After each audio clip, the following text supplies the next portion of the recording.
Thanks very much, and thanks very much to Phil for inviting me to come up and speak to you all this afternoon. Feels like this morning.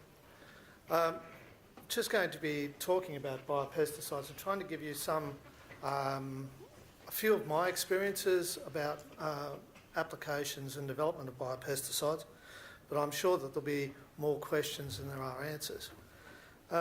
I'm at the Centre for Crop Health at University of Southern Queensland, and we concentrate on plant diseases, although I've worked on a number of other organisms as well. So I've started out with fungi on weeds, fungi on insects, and then nematodes to control snails.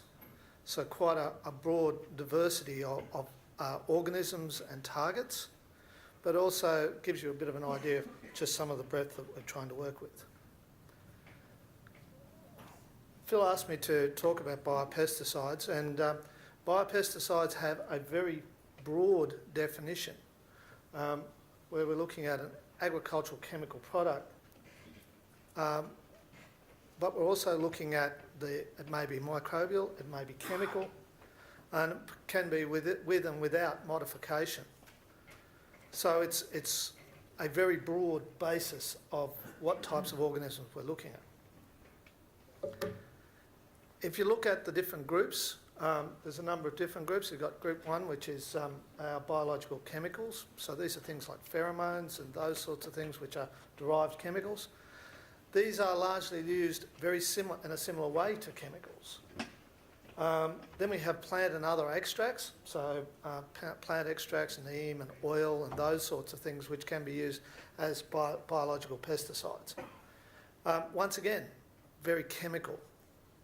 Then we get into group 3, which is our microbial agents, and here we have bacteria, fungi, viruses, protozoa, a whole range of organisms. So these are prokaryotes and some of them are eukaryotes. So we have a really diverse range of organisms that are associated with it. And then group 4 is the other living organisms. So the other things like nematodes and some things that are biologically modified. We were talking about harmonisation. If we look at the EPA, they define it as 3 classes of biopesticides. So we're looking at pheromones, plant incorporated protectants, and then the microbial pesticides. So slightly different definitions of what they're actually talking about.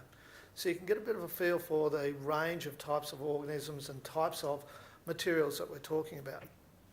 The type of work that I do is mainly in the microbial biopesticides, so I'll move on and try and concentrate a little bit more on that. They aren't new. There have been microbial biopesticides registered in Australia. The microbial biopesticides have been used for a very long time, where people have been using suppressive soils even for trying to reduce the level of diseases occurring in crops, for example. You know, we have things that are an insecticide which is based on a virus, an insecticide which is based on a fungus, a fungicide which is incorporates a fungus, a bacterium as an insecticide, another bacterium, slightly different one, and then a combination of bacterial and chemical additives, all in together, all being called biopesticides. If you talk to anybody about biopesticides, there are the usual reasons why we should be looking at biopesticides. First one is that people usually say that biopesticides are less toxic than conventional pesticides. Don't know if I always believe that. There are some very toxic biologicals out there, but let's not talk about those. Biopesticides generally only affect the target pest and closely related organisms. Sometimes this is true, sometimes it's not. From a perspective of trying to be someone who commercialises it, I probably don't want that. I probably want a wider spectrum. The biopesticides are thought to have a shorter residual effect in the environment. Once again, these are living organisms. If you put them into the right environment, they're actually going to grow. And then when used as a component of integrated pest management programs, biopesticides may reduce the use of conventional pesticides. Yes, I think that people often get very excited about biopesticides, get on their little horses and attack windmills, in that they're thinking that these are going to be a replacement for synthetic chemicals. They're not. They're not a silver bullet. If you use them like a silver bullet, you'll end up in the situation that we have with use of antibiotics. They aren't a silver bullet. They're to be used as part of an integrated approach. And so what we're trying to do is to look for another component in our armoury of chemicals or chemical types that we can use. So what are the phases of biopesticide development? Usually what happens is someone has a bright idea about developing a biopesticide. They don't really think about how it's going to be developed, how it's going to be deployed, but they have a PhD student who's looking for a project. They give them a spoonful of soil and they say, see what you can find. You're all laughing because you've all seen it. These things are usually then tested in lab for, do they produce an antibiotic or do they inhibit the organism, the target organism that we're looking for? These are, how many organisms in the soil produce antibiotics? Probably 70% at least. There is this approach. We can use genomics now to do some of these things and look a little bit more closely. Or we can go to, let's see if we can kill them in the lab, or let's see whether we can do some sort of baiting from the laboratory. This is probably a bit better technique than just going with a spoonful of soil. We then have to look at bioassays. So this here is a sweet potato weevil. You can see that he's a little bit green around the gills and the joints. This is a favourite fungus of ours, Metarhizium anasophili. And it attacks the insect, grows inside, turns the insect into a soup and then sporulates on the outside of it. I like those sort of things, they're fun. What we then do is we've got a whole range of these isolates, so we get them out of the soil typically, or we might get it from an insect. What we'll do then is inoculate it, and we'll get a curve like this, which is looking at our cumulative death over time. And this is done in optimal conditions within the laboratory, so under high humidity, high concentrations of the organism, etc. With this one here, we're getting 80% death after 10 days. In some of these, we're getting up to around 90% over 18 days, which is a reasonable sort of outcome. In terms of biopesticides, first thing you think about is, gee, they're slow. Yes, they are. They're slower than insecticides, so that's something to think about. This is under environmentally very conducive environments.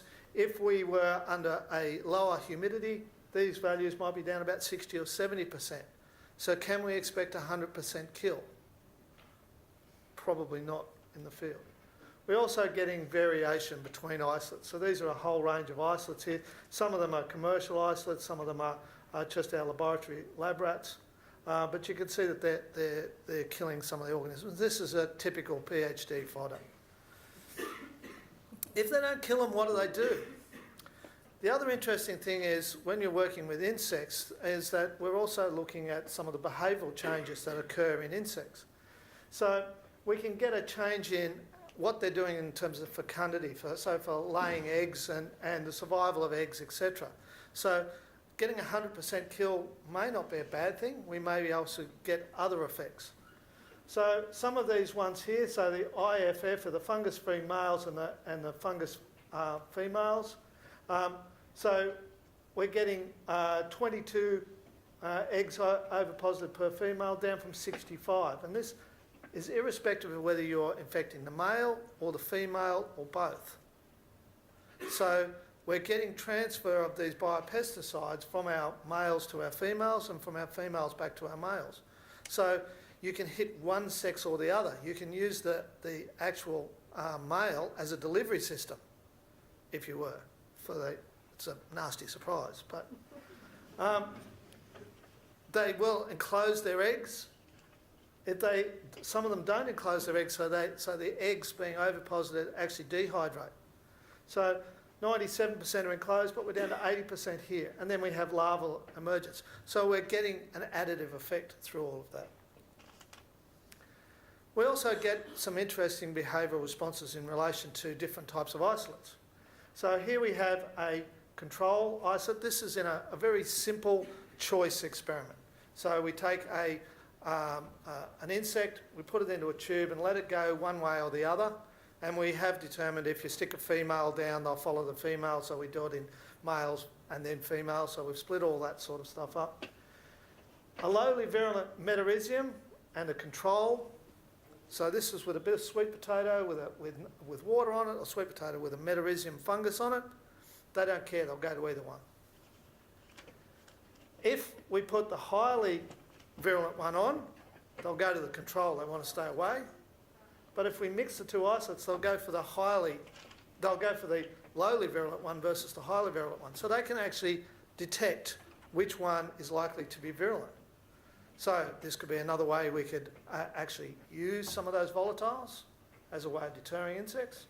We could use a CRISPR technique, which is going to be talked about a little bit later, I understand, to knock out that so the fungus actually becomes invisible to the insect.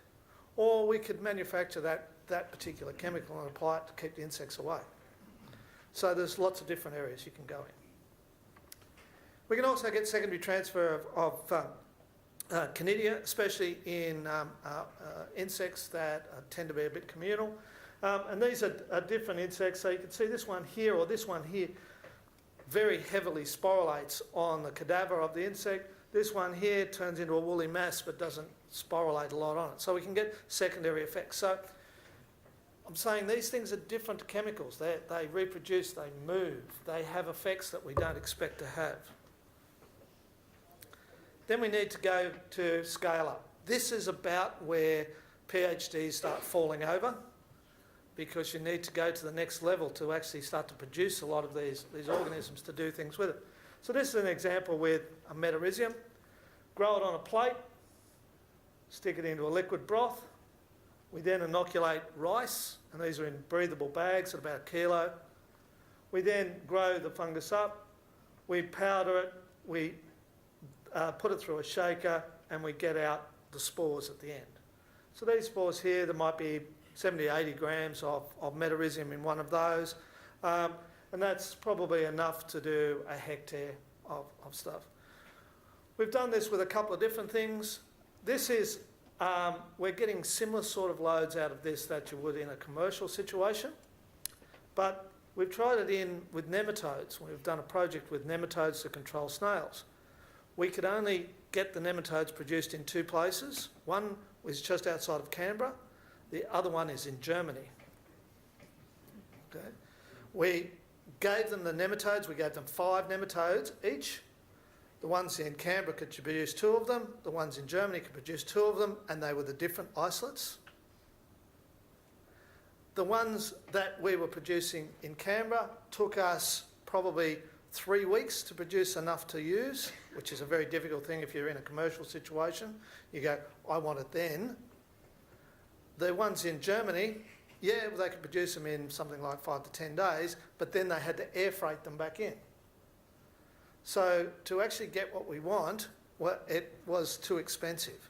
So killed that project. Then you go to field trials. So these are from some photos I got from Diana Lehman, who's in the audience here, who did some work with with Bovaria, another fungus, looking at fly control around feedlots. And we also did some stuff down the York Peninsula looking at snail control. So what we did down there on the York Peninsula, if you've been down to the York Peninsula and you walk around, there's this crunchy sound. That's snails. There's up to 1,000 of them per square metre. They've been introduced from overseas and they're a real problem. we came up with the idea, or a couple of people said to us, oh, really good idea, put little cages over there, this will stop the snails from getting away. Then they're not all that fast, but they're fast enough. You put the nematodes in with the snails, and the snails go up the outside, and the nematodes don't come in contact with them. So these are little things that you learn. This is after flying them all the way back from Germany. When we did apply them in the field, this is some data here. See this? This is a fence post, and it's painted yellow because they're snails.